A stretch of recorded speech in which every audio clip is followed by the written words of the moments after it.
Bom, vamos então à continuidade do assunto.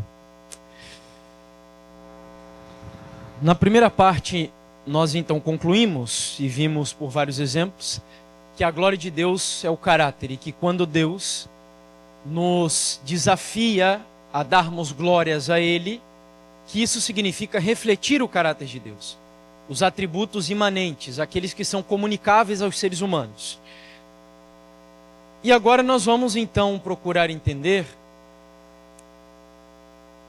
o que é essa glória num sentido mais estrito, mais profundo. E para isso nós vamos precisar voltar um pouquinho na história do grande conflito. Nós poderíamos fazer isso exclusivamente pela Bíblia. Nós estamos aqui basicamente em Adventistas, então acho que não há problema nenhum nós usarmos as citações de Ellen White, que facilitam um pouco e agilizam o processo de conclusão que nós chegaremos aqui. Bom, Ellen White então, contando a história da redenção, começa dizendo que Deus é amor. A sua natureza, sua lei são amor. Assim sempre foi e assim sempre será. Sendo a lei do amor o fundamento do governo de Deus, a felicidade de todos os seres inteligentes dependem da perfeita harmonia com seus grandes princípios de justiça. Então Ellen White aqui está dizendo que a lei que rege, a lei que governa, a lei que fundamenta o governo de Deus, o reino de Deus, é a lei do amor. E que a felicidade, palavra tão buscada nessa geração, né? As pessoas vivem em busca de serem felizes. Eu quero ser feliz, eu preciso da felicidade, do prazer. A tônica da vida do ser humano é o prazer. E ela diz que a felicidade de todos os seres inteligentes depende de viver em harmonia com essa lei. Eu acho interessante, tem uma frase de um autor russo, muitos já devem ter ouvido falar sobre ele, que é o Dostoiévski, que ele diz assim, que no coração do ser humano há um vazio do tamanho de Deus. Ou seja, ele concluiu que todas as pessoas têm necessidade de Deus na sua vida. É como se Deus fosse a tônica da nossa vida. E isso de alguma forma está relacionado com o que Ellen White está aqui dizendo, que as pessoas podem procurar a felicidade em qualquer outra coisa, mas ela só será encontrada de fato quando nós colocarmos a nossa vida em harmonia com essa lei. Bom, o texto segue. Enquanto todos os seres criados reconheceram a lealdade pelo amor, houve perfeita harmonia por todo o universo de Deus. Era a alegria da hoste celestial cumprir o propósito do Criador. Deleitavam-se em refletir a sua glória e patentear o seu louvor. Enquanto foi supremo o amor para com Deus, o amor de uns para com os outros foi cheio de confiança e o quê? Abnegado. Eu queria destacar especialmente essa última palavra aqui. Então, de alguma forma, se nós pudéssemos definir o amor é abnegação, é altruísmo. O amor é desinteressado, o amor de Deus, como diz as Escrituras. E, baseado no que Ellen White está aqui contando sobre o plano original de Deus, toda criatura vivia para refletir a glória de Deus. E refletir a glória de Deus, no contexto que vemos aqui, é viver uma vida de quê? Abnegação, ok. Só que nós sabemos que o plano do Senhor foi atrapalhado de alguma forma. E agora eu vou de maneira proposital dar ênfase nos pronomes desse texto que a gente conhece muito bem, porque nós vamos descobrir aqui qual que foi, se eu posso dizer assim, o pecado original. Muitos falam do orgulho, muitos falam da cobiça, mas o texto de Isaías me parece revelar o pecado de fato original, aquele que dá a origem a todos os outros pecados. E aqui no texto de Isaías, capítulo 14, como eu disse, eu vou colocar os pronomes de propósito, diz assim: Tu dizias em teu coração, eu subirei ao céu. Acima das estrelas de Deus, eu exaltarei o meu trono. E no monte da congregação, eu me assentarei. nas extremidades do norte, eu subirei acima das mais altas nuvens, e eu serei semelhante ao Altíssimo. Me ajudem. Qual foi o pecado que deu origem a todos os outros pecados na história do universo? O egoísmo, certo? Então, o grande conflito entre o bem e o mal, ele não tem a sua origem, e não me interpretem mal no que eu vou dizer aqui agora, mas a batalha entre o bem e o mal, ela sim está relacionada à lei de Deus, mas num primeiro momento, a batalha envolvendo a lei de Deus não era uma luta entre o sábado e o domingo. Que nós adventistas cremos e ensinamos, e está ok, que é a guerra escatológica entre o bem e o mal no tempo do fim. Só que eu queria que hoje nós entendêssemos aqui que o grande conflito envolvendo o sábado e o domingo é apenas a reprodução externa de uma guerra muito mais profunda que começou lá no céu e que envolve caráter.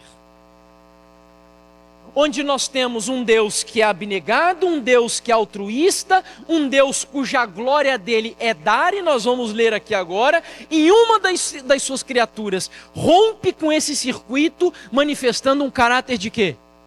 Egoísmo. Vamos aos textos. No livro Desejado de Todas as Nações, para mim esse capítulo nós deveríamos lê-lo aí inúmeras vezes, é o capítulo 1, e ela diz assim: no próprio céu foi quebrantada essa lei. Que lei? Que lei que nós vimos há pouco, que é a lei que Deus criou para reger todo o seu governo celestial. Era a lei do que, lembra? A lei do amor. E a Ellen White diz que no próprio céu foi quebrada essa lei, e ela continua: o pecado originou-se na busca dos seus próprios interesses. Eu gosto da versão em espanhol, porque ela diz claramente: o pecado teve a sua origem no egoísmo. E ela continua: Lúcifer, o querubim cobridor, desejou ser o primeiro no céu.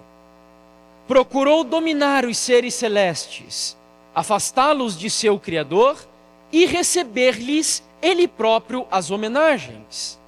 Portanto, apresentou falsamente a Deus. De que maneira? Atribuindo-lhe o desejo de exaltação própria. Me perdoem, vocês veem como o diabo é sem vergonha? O que ele estava fazendo aqui? Acusando a Deus do quê? Daquilo que ele era. Dizendo que Deus é egoísta. Que Deus cria leis apenas para manipular as suas criaturas. Que Deus criou uma lei para a sua exaltação, para a sua glória, para a sua vontade, para manter as suas criaturas num regime, digamos, opressor. E o texto continua: portanto, apresentou falsamente a Deus, atribuindo-lhe o desejo de exaltação própria. Tentou revestir o amorável Criador com suas próprias más características. Satanás apresenta a lei divina, ou a divina lei do amor, como uma lei do quê? Egoísmo de novo. Ou seja, nós temos que concluir aqui no primeiro momento, até para a gente entender como deve funcionar a nossa vida aqui nesse mundo. Qual que deve ser a tônica dos nossos ministérios. Porque o grande conflito entre o bem e o mal, pelo menos do que vemos aqui até esse momento, é uma batalha entre dois atributos de caráter. Um deles é a abnegação ou amor, e o outro deles é o egoísmo. Essa é a guerra. Nós sabemos que essa guerra veio ao mundo que vivemos e ela afetou os seres humanos. E agora vejam sobre a natureza humana o que Ellen White diz no livro Caminho a Cristo. Porque nós sabemos que os seres humanos, nós fomos criados à imagem de Deus, não é verdade? E o que significa ser criado à imagem de Deus? O que isso significa, irmãos? Um de cada vez, para a gente não virar uma bagunça aqui dentro da igreja, tá bom? O que significa sermos criados à imagem de Deus? Ou semelhança de Deus?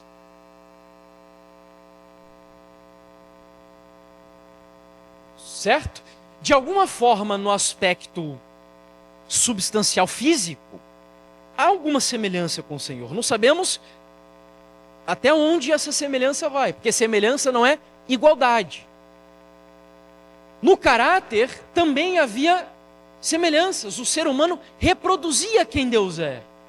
Só que o pecado entrou, e veja o que o pecado fez com a nossa natureza agora, de acordo com essa citação. O homem, o ser humano, foi originalmente dotado de nobres faculdades e de uma mente equilibrada. Era um ser perfeito e estava em harmonia com Deus. Os seus pensamentos eram puros e os seus desejos eram santos. Mas por causa da desobediência, sua mente se tornou pervertida e o egoísmo suplantou o quê? O amor. Portanto, agora nós temos a tônica do grande conflito afetando a própria natureza do ser humano. E querem ver na prática? Olha o que aconteceu. A gente sabe que quando o pecado entrou, Adão decidiu, por livre vontade, comer do fruto da árvore do conhecimento do bem e do mal, sabendo que era errado. Mas qual foi a razão pela qual Adão escolheu comer do fruto da árvore do conhecimento do bem e do mal? Vocês lembram? Por que Adão escolheu comer? Para participar do destino da sua esposa. Foi um erro, sim ou não? Foi um erro. Mas alguém aqui poderia negar que isso foi uma atitude altruísta? Eu acho que não. Porque ele escolheu a rebelião, escolheu o pecado, isso está muito mal, mas ele escolheu por amor à sua esposa. Mas o que aconteceu quando o pecado entrou e mudou a natureza do ser humano? Adão continuava ainda preocupado com a sua esposa quando Deus perguntou a ele: Adão, o que fizeste? Ele ainda estava preocupado? Qual foi a resposta de Adão? A mulher que tu me deste. Ou seja, o homem agora que antes do pecado era altruísta e esteve ao ponto de dar a própria vida em perdição por amor à sua esposa, depois do pecado, o egoísmo se tornou tão latente na natureza humana que ele já não está mais nem aí para aquilo que vai acontecer com o seu próximo e a sua esposa. Este é o grande conflito entre o bem e o mal. Esta é a batalha real que nós vivemos todos os dias aqui nesse mundo. Isso é tão profundo, amigos, que se nós avançamos um pouco mais aqui, nós vamos ver 4.000 anos de história onde o ser humano tentou mostrar que ele podia viver uma vida plena de abnegação. 4.000 anos. Nós sabemos que Deus prometeu a vinda do Messias, Eva gerou Caim, e a nossa tradução bíblica não é a melhor de acordo com os eruditos do Antigo Testamento, porque quando Eva, de acordo com a nossa versão Almeida, Ferreira de Almeida, tanto atualizada como a corrigida, o texto diz assim: adquiri um varão com o auxílio do Senhor. Mas muitos eruditos dizem que a melhor tradução desse texto seria: adquirir um varão, o Senhor. O que significa?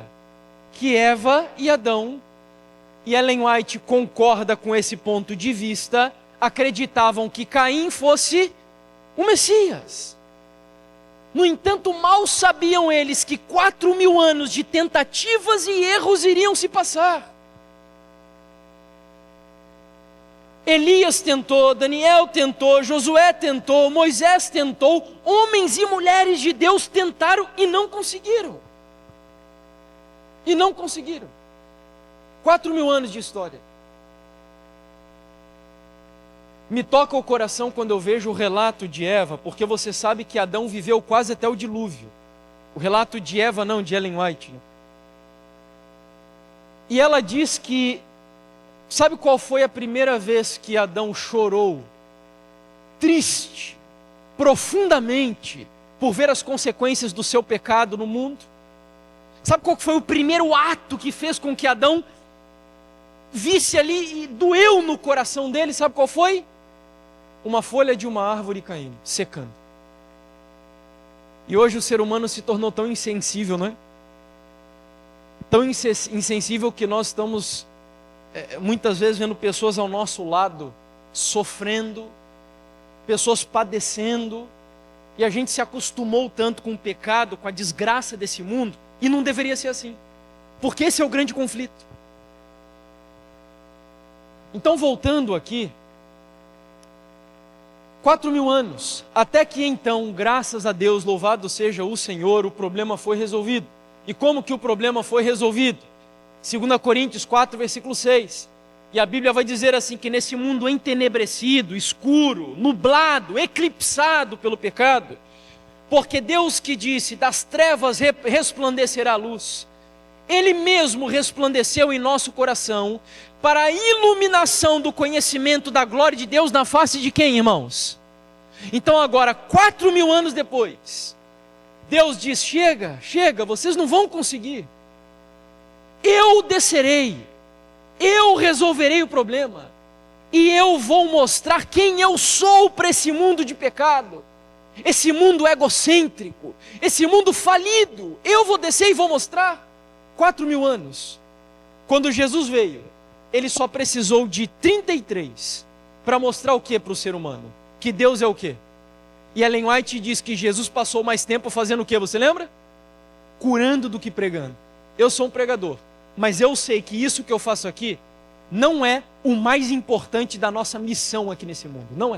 Não é.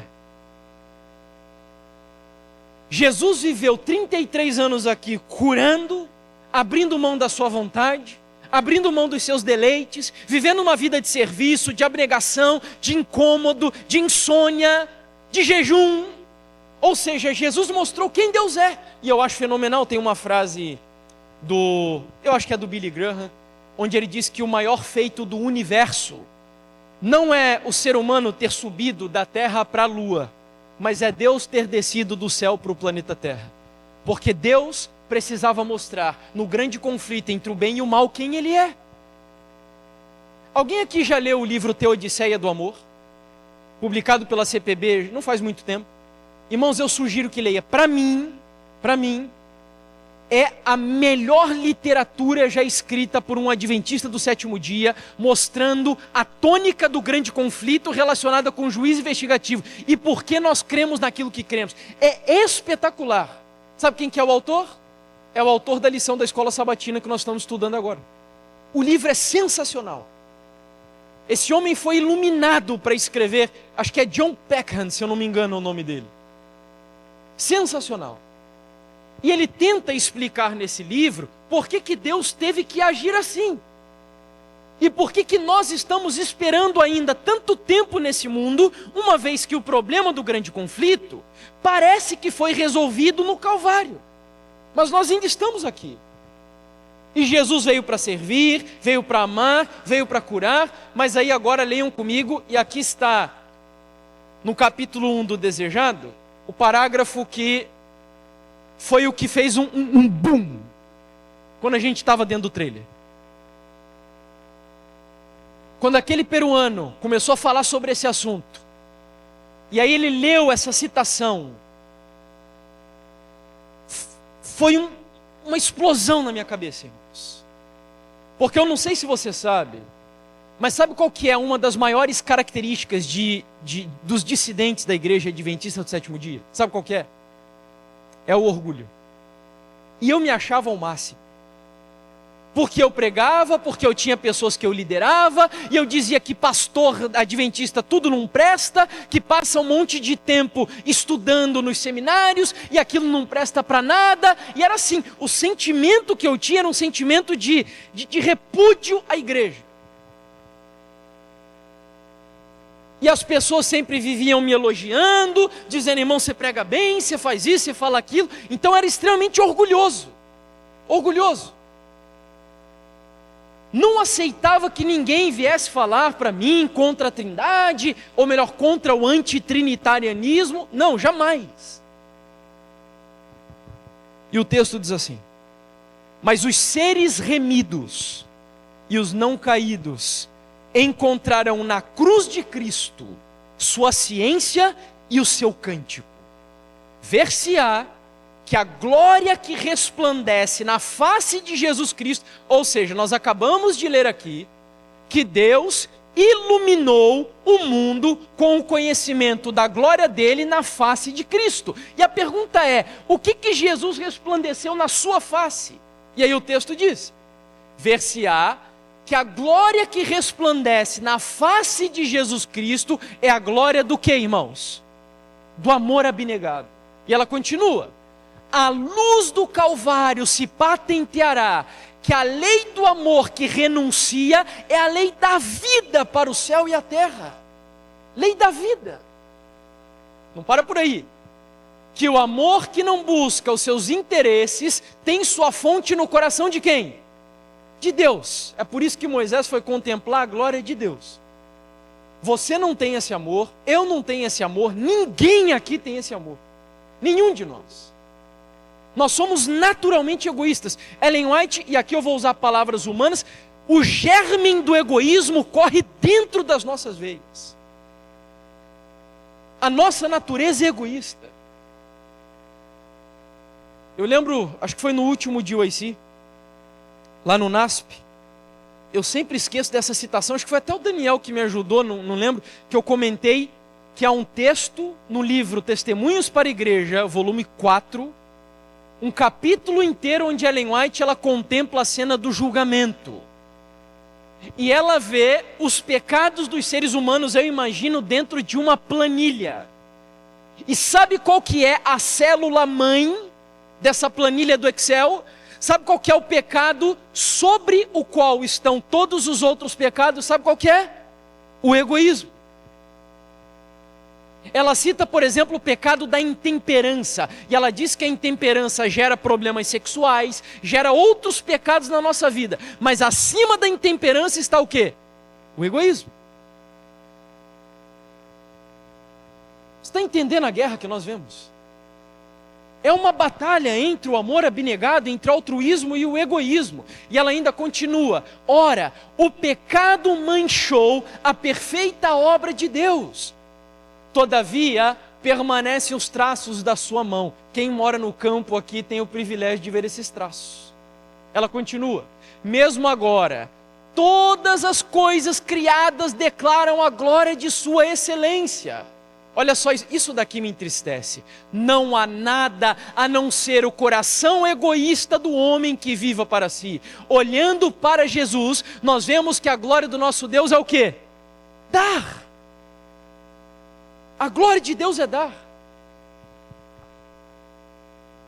Eu volto a repetir que Ellen White chama isso de circuito de beneficência, eu acho fenomenal. Porque, amigos, olhe para a natureza. Eu lembro que, acho que foi no ano retrasado, eu fui fazer uma mini semana de oração na igreja central de Uberlândia. E aí eu estava em hotel, e ao lado da janela do meu quarto no hotel tinha uma mangueira frondosa e extremamente carregada de frutos. E eu olhei para aquela mangueira e eu, uau, Senhor, que espetáculo! Como a tua natureza é sensacional! Me ajuda aqui, irmãos. Quantos caroços de manga eu preciso para plantar uma mangueira? Quantos? Um, certo? Quantas mangas essa mangueira vai produzir? Quantas? Dá para a gente contar? Talvez até daria, mas são inúmeras, não é? Muitas mangas. Durante quantos anos? Para alimentar quantas pessoas? Eu lembro que o meu sogro e eu, há algum tempo, quando a gente tinha mais tempo lá na chácara, a gente plantava feijões para nossa subsistência. E aí, certa vez, nós pegamos uma garrafa PET de feijão até o topo e plantamos toda a garrafa. Sabe quantos feijões nós colhemos? Um saco de 50 quilos de feijão. Sabe por quê? Porque a natureza me ensina que a glória de Deus é o quê? É dar. Não tem miséria com a natureza. Esses dias eu estava na minha sala de estudos, na verdade já faz alguns anos lá em casa. E aí bem perto da sala tem um pé de pêssego. E geralmente esse pé de pêssego frutifica muito. Geralmente essa época do ano, inclusive. E aí, nessa ocasião em específico, esse pé de pêssego, ele ficou tão carregado, que houve um galho que quebrou, partiu, literalmente. Eu já falei para vocês que eu sou meio Nutella, né? Então eu não entendo muito dessa coisa da vida no campo e tal. Enfim, eu deveria ter cuidado lá do galho para ele não quebrar. Mas ele caiu e quebrou, cheio de pêssegos. E aí eu estava na minha sala de estudos ali ao lado, estudando. Quando eu olho para aquele galho, e sabe o que Deus fala comigo? Está vendo a natureza, Jefferson? A natureza, ela dá, e dá em tanta abundância, que ela dá ao ponto de se auto-sacrificar. Tudo na natureza reflete a glória de Deus. Olhe para a chuva. A chuva vive para si? A chuva vive para si? Não, a chuva cai no nosso subsolo. E ao cair no nosso subsolo e penetrar nele, ela alimenta o quê? Os lençóis. Mas os lençóis vivem para si? Sim? Não? Eles dão origem ao quê? Ao quê? Produzem água para os seres humanos. Nós temos os rios ainda. Os rios vivem para si? Os rios desembocam no oceano. Os oceanos vivem para si? Também não. Eles evaporam e formam o quê? As nuvens. Para onde nós olhamos na natureza, nós aprendemos que a glória de Deus é o quê? É dar, é repartir, é dividir. E não pense que vocês estão falando com uma pessoa aqui que é extremamente altruísta, irmãos. Essa é a mensagem que mais tem mexido com o meu coração, porque eu preciso desesperadamente dessa mensagem. E o mundo precisa dessa mensagem. E os nossos ministérios precisam dessa mensagem. Esse texto também é extraordinário, ele fala do Calvário, e ele diz assim: na cruz do Calvário, o amor e o egoísmo encontraram-se face a face. Ali teve lugar sua suprema manifestação. Eu não sei como você enxergava o Calvário até aqui, mas Ellen White está descrevendo o grande conflito no Calvário como uma batalha entre o amor e entre o egoísmo. Olhe só para o domingo e para o sábado. Não é pelo sábado que nós estamos aqui. O sábado é importante, mas não é pelo sábado. O sábado não é importante em si mesmo. O sábado tem algo que dá significado a ele e que nos prepara, inclusive, para estarmos ao lado de Deus nessa batalha. Sabe por quê? Porque enquanto o domingo é a marca do egoísmo, o sábado é o selo da abnegação. E de onde eu tiro isso? O que diz o livro de Isaías, você lembra? No sábado eu devo fazer o quê? Abrir mão dos nossos interesses, da sua vontade, ter cuidado de não falar as nossas palavras vãs. Ou seja, o sábado é pelo menos um dia na semana que me ensina ao longo das 24 horas a viver uma vida de quê? Abnegação. Se isso não dá significado ao seu sábado, o seu sábado não vale de nada. Porque não é pelo sábado, é pela glória de Deus que nós estamos aqui. É pela glória e para a glória de Deus. A vida de serviço, abnegação, altruísmo, abrir mão dos nossos interesses, da nossa vontade. Tem pessoas hoje que inclusive perverteram tanto isso, que transformaram o sábado num feriado. E vão para restaurante comer no sábado, e vão para shopping center passear no sábado, porque perdeu a tônica, o significado do dia do Senhor, que é justamente aniquilar o egoísmo da nossa vida. Eu preciso disso, irmãos. O mundo precisa disso, porque o mundo vive absurdamente ao contrário dessa mensagem. E aqui as duas citações conclusivas. Ellen White diz assim: o pecado com o qual mais se condescende e que nos separa de Deus e produz tantas desordens espirituais contagiosas, qual é? É o egoísmo. É o egoísmo. Eu fico triste, essa semana mesmo, nós estávamos falando, na minha realidade da igreja, não da minha igreja, mas da cidade de onde eu venho, que é Contenda, e triste de saber que existem igrejas nossas que vivem crendo no céu, esperando o céu, falando do céu, eu amo Jesus, tu és tudo para mim, mas estão vivendo uma realidade totalmente contrária a essa que vemos aqui. Estão disputando cargos nas igrejas. Porque um quer aparecer mais do que o outro. Tem pessoas que chegam para mim e dizem: irmão, não deixa eu pregar na minha igreja, porque eu tenho uma mensagem para pregar e tal. Então a gente não está entendendo a razão pela qual estamos aqui. É serviço. Mas irmão, eu sei, eu vejo, a igreja é uma igreja corrupta e tem pastor assim, e faz as coisas do jeito que eu acho que está errado. É verdade, tem muitos problemas. Nós vivemos numa igreja teologicamente perfeita, mas humanamente imperfeita.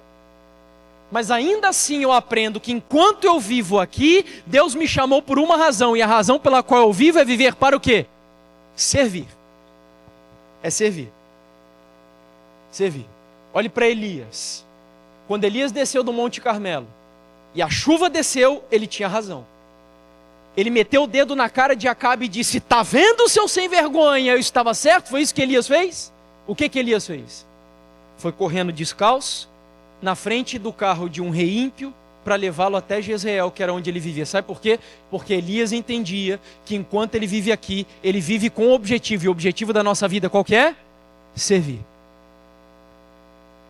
Porque nós cremos num Deus que apesar de haver apostasia na igreja, nunca haverá apostasia da igreja, porque Deus continuará no controle da sua igreja até o final de toda a história. Ele está e continuará no controle. Enquanto isso, Deus nos chama para servir. Viver essa vida de abnegação, de serviço, porque é isso que o universo precisa. Olha como ela vai continuar esse texto. É o egoísmo que produz todas as desordens espirituais. Não pode haver retorno ao Senhor, a não ser mediante o quê? Tem como eu voltar para Deus se não for através de uma vida abnegada? Tem como? Tem como? Ela diz claramente: não pode haver retorno ao Senhor a não ser mediante a abnegação. Impossível. De nós mesmos nada podemos fazer, mas, fortalecendo-nos Deus, podemos viver para fazer bem aos outros e desta maneira fugir ao mal do egoísmo. Viver para fazer bem aos outros. E a última citação. Olha só, irmãos, que texto forte. A abnegação, que é o princípio do reino de Deus, é o princípio que Satanás o quê? Odeia. Satanás odeia pessoas que vivam em abnegação. Olha, eu posso até, e não me interpretem mal, mas eu posso comer bem, eu posso me vestir de maneira correta, eu posso assistir só o que agrada a Deus, e tudo isso é abnegação. Mas se eu não entender a tônica do que é viver uma vida abnegada, que acima de tudo isso é você viver para amar e servir, nada adianta. Lembra da história que Jesus conta, da árvore, da figueira, toda frondosa, né? Cheia de folhas, mas faltava o quê? O que são as nossas folhas? Quais são as nossas folhas como adventistas do sétimo dia? Quais são? São os nossos sábados, os nossos dízimos, a nossa reforma de saúde, o nosso vestuário, a nossa vida no campo, tudo isso são as nossas folhas. Mas todas as nossas folhas, elas não terão validade se a nossa árvore não produzir fruto. E qual que é o fruto principal que estamos estudando aqui? Abnegação. E não basta eu me abnegar de coisas para mim, tá? Porque eu abri mão da carne, abri mão de assistir coisas que eu gosto, abri mão de viver, enfim, não é só isso. É você aprender a viver para servir outras pessoas. Amar outras pessoas. Isso mexeu muito comigo quando eu entrei na igreja Adventista do sétimo dia. Porque eu era vegetariano estrito, morava no campo, não ouvia determinados tipos de música e me achava o máximo. Até que eu entrei na igreja e eu vi que dentro da igreja tem pessoas que ainda comem carne, que ainda não moram no campo, que ainda ouvem músicas que para mim não cabem mais, mas que elas também faziam coisas que eu não faço. Elas saíam, por exemplo, de madrugada para alimentar os mendigos nas ruas. Não é por obras que a gente vive, entendeu? Não estou querendo dizer que, mas então elas são melhores do que outros, ou eu sou melhor do que elas, não. O que eu quero dizer é, todos nós estamos no mesmo barco. Todos nós somos egoístas, todos nós somos deficientes, todos nós carecemos de um milagre de transformação de Deus na nossa vida. Todos nós. A abnegação, que é o princípio do reino de Deus, é o princípio que Satanás odeia. Ele nega até a existência do mesmo. Olha só, ele chega para Deus e diz assim: eu duvido que eles vão viver dessa maneira. Duvido. Desde o início do grande conflito, tem-se ele esforçado por provar que os princípios pelos quais Deus age são egoístas. E da mesma maneira, ele considera a todos os que servem a Deus. Sabe o que ele faz aí? Ô Daniel, você é egoísta. Olha lá o Isaac está fazendo isso tudo porque ele é um egoísta. É assim que Satanás age. Pastor Wesley, Pastor Wesley, você é um egoísta, você está fazendo... E ele desafia cada um de nós diante de Deus. E sabe o que temos que fazer? Ou melhor, sabe o que Deus tem que fazer em nós? A obra de Cristo e a de todos os que adotam o seu nome tem por objetivo fazer o quê? Refutar esta pretensão de Satanás. Ou seja, qual que é o nosso desafio? Mostrar que como um cristão convertido, eu vivo para a glória de Deus. E viver para a glória de Deus significa viver uma vida de quê? Serviço, abnegação, altruísmo. Essa deve ser a tônica da nossa vida e do nosso ministério. E foi isso que mudou a minha vida e a vida da minha esposa lá no deserto.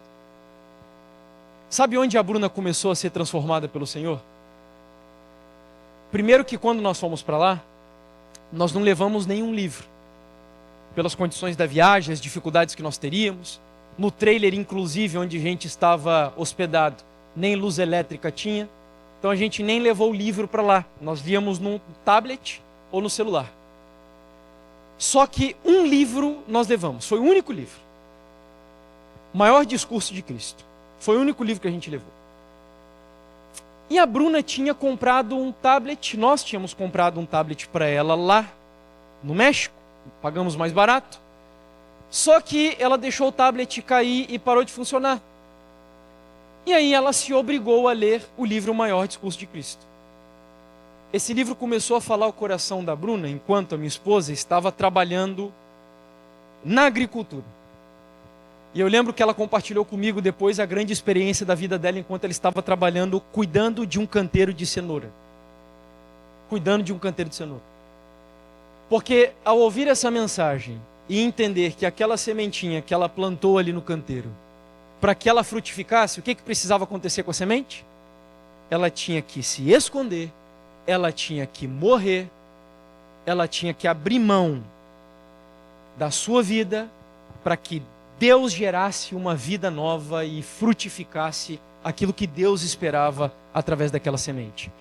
E foi assim que começou uma grande obra na vida dela, na minha vida também.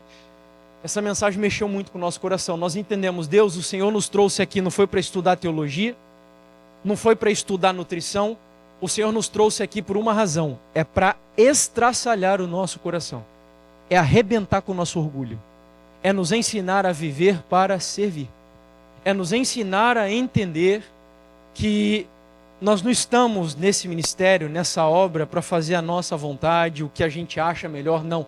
Deus humilhou, irmãos, humilhou. Eu lembro até hoje as mensagens que esse peruano pregava, ele abria a Bíblia, e eram mensagens duras, para um ser humano que se crê muito capaz, e ele abria as escrituras e dizia, vocês são vermes, vermes. É isso que nós somos, vermes, isso está nas escrituras. E muitas vezes, né, a gente está habituado muito, esses dias mesmo na minha igreja, eu vi alguém pregando uma mensagem totalmente humanista, e a gente ouve essas coisas de nós somos importantes para Deus e tal. Sim, nós somos importantes para Deus. Deus veio nos salvar, Deus deu a vida para nos salvar, mas irmãos, a verdade é que naturalmente falando, nós somos vermes. E Deus nos salvou por amor. Deus nos salvou por amor. Eu espero que, em nome de Jesus, eu ainda não consigo traduzir em palavras o que Deus fez no nosso coração. O mais perto disso foi o que eu escutei ou li certa vez, onde Ellen White disse que quando ela ouviu a mensagem de Wagner Jones, ela diz que cada fibra do coração dela vibrava ao escutar a mensagem. Eu acho que foi o que a minha esposa e eu sentimos naquele momento dentro do trailer lá no deserto. E cada um de nós, eu acho que vamos precisar passar por uma experiência dessas um dia. Cada um de nós. Porque essas experiências são particulares. Há pessoas que chegam para mim e dizem, irmão, mas como é viver isso? E querem que eu tente explicar como que você chegou nesse grau de experiência com Deus. E é individual, irmãos. Esses dias eu conversava com meu cunhado falava comigo e com a minha esposa. A gente tem tentado ter filhos já há algum tempo, e por enquanto Deus não nos deu. E conversava com o meu cunhado, e meu cunhado falando sobre, ele teve filho agora, não faz muito tempo, dizendo que ele conseguiu compreender melhor o amor de Deus ao ter um filho. E ele chegou à conclusão de que uma pessoa nunca conseguirá compreender a profundidade do amor de Deus enquanto não tiver um filho. E eu falava para ele, Bruno, é Bruno o nome dele? Nem sempre é assim. Porque quando nós olhamos para a Bíblia, nós vemos que Enoque, a grande experiência de Enoque com Deus foi qual? Vocês lembram? Quando que Enoque chegou na experiência mais profunda dele com Deus? Quando ele teve um filho. Mas com Abraão foi diferente. A grande experiência de Abraão com Deus não foi quando ele teve Isaac. Foi quando Deus pediu para ele fazer o quê? Sacrificar Isaac. Sabe por quê? O tema desse congresso não é verdadeira educação, mas isso é ciência da verdadeira educação. Hoje a gente pega um grupo de pessoas, coletiviza todo mundo dentro de uma sala de aula como se todos fossem iguais, mas não são iguais. Deus é um Deus individual. Ele vai trabalhando individualmente com cada pessoa. E cada pessoa precisa ter a sua experiência de transformação com Deus. Isso não significa que você nunca mais vai cair, sabe por quê? Porque o Wagoner, não sei quantos sabiam, teve uma grande experiência de transformação com Deus. Diz ele que estava numa tenda de um acampamento, quando ele de repente olha para o céu e ele vê Jesus Cristo sendo crucificado por ele. Ele diz que aquilo mudou a vida dele de maneira impressionante. E esse homem, junto com Jones, começaram a pregar a mensagem mais sublime que Deus deu para a igreja adventista do sétimo dia, que é a mensagem da justiça de Cristo e da justificação pela fé. Só que não sei quantos sabiam disso, no final da trajetória, infelizmente o Wagoner se desviou dos caminhos do Senhor. O Wagoner se envolveu num caso extraconjugal. O Wagoner absorveu algumas das ideias panteístas de John Harvey Kellogg. Ou seja, a experiência está aí. Deus quer nos dar uma experiência profunda com Ele. Mas essa experiência que às vezes acontece num momento, ela precisa ser renovada todos os dias. Lutero tem uma frase que ele diz assim: eu pensava, parafraseando, que quando eu fosse batizado, que eu mataria o leão que vive dentro de mim. Mas quando eu saí das águas, eu descobri que o desgraçado sabia nadar e eu tenho que matar ele todos os dias. Está entendendo? Todos os dias. Essa é a vida que Deus nos chama para viver. É matar um leão todos os dias. Viver uma vida de serviço, de abnegação diária. Acordando pela manhã, colocando a nossa natureza caída nas mãos do Senhor e pedindo: Senhor, aniquila, mata, destrói. Não deixa ela dominar a minha vida. Eu quero te servir, eu quero viver para a tua glória. Que Deus nos ajude, irmãos. Eu acredito que o Senhor Jesus está voltando. Eu acredito que o mundo, e amanhã eu vou concluir a minha participação aqui no OCI com isso. O mundo precisa de pessoas que vivem essa mensagem. Agora não é de maneira extraordinária. Deus não está chamando aqui vocês e eu para sermos Rodrigo Silvas. Deus não está chamando pessoas aqui para sermos novos, sei lá, cantores famosos. Temos grandes ministérios, alguns jovens que chegam para mim e dizem: irmão, como que eu tenho um trabalho de sucesso na internet com muitos seguidores? Deus não nos chama para nada disso. A minha mensagem de amanhã, o título é Cristãos Comuns e Ordinários. É isso que eu quero tentar deixar para vocês aqui nesse congresso, para nós entendermos o que é a grande comissão do Senhor Jesus. Essa mensagem é a base, mas como ela deve ser vivida agora na vida comum e ordinária da nossa vida. Esse vai ser o tema de amanhã. Oramos? Ok? Vamos ficar em pé e vamos orar?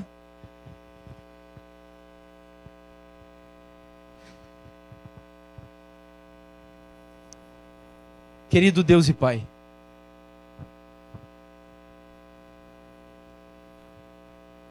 nós estamos no meio de uma guerra, Senhor.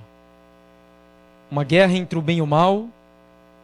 Começou no céu, veio ao nosso mundo, afetou a raça humana, de tal maneira que hoje nós vivemos carregando uma carne, uma natureza egoísta, desgraçada dentro de nós. Lembro das palavras de Paulo, quando ele de maneira desesperada dá um brado ao céu dizendo: desgraçado homem que sou, quem me livrará do corpo dessa morte? É assim que eu me sinto, Senhor. É assim que eu me sinto todos os dias, quando tenho a oportunidade de glorificar ao Senhor abrindo mão da minha vontade, e sinto o egoísmo dentro de mim, pendendo a minha natureza ao pecado. Mas Paulo termina esse brado de desespero dizendo: graças a Deus por Jesus Cristo nosso Senhor. E nós queremos agradecer por Jesus, agradecer porque Ele veio aqui, agradecer porque Ele viveu aqui, agradecer porque Ele inundou esse mundo com a Tua glória, e agradecer porque Ele subiu, prometendo que para todo aquele que quiser, nós podemos refletir a Tua glória na nossa vida, em nome do Senhor Jesus. Eu quero pedir ao Senhor que nos abençoe, que o Senhor tome os nossos ministérios em Tuas mãos. Nós não queremos fazer o que gostamos, não queremos fazer o que pensamos e achamos melhor.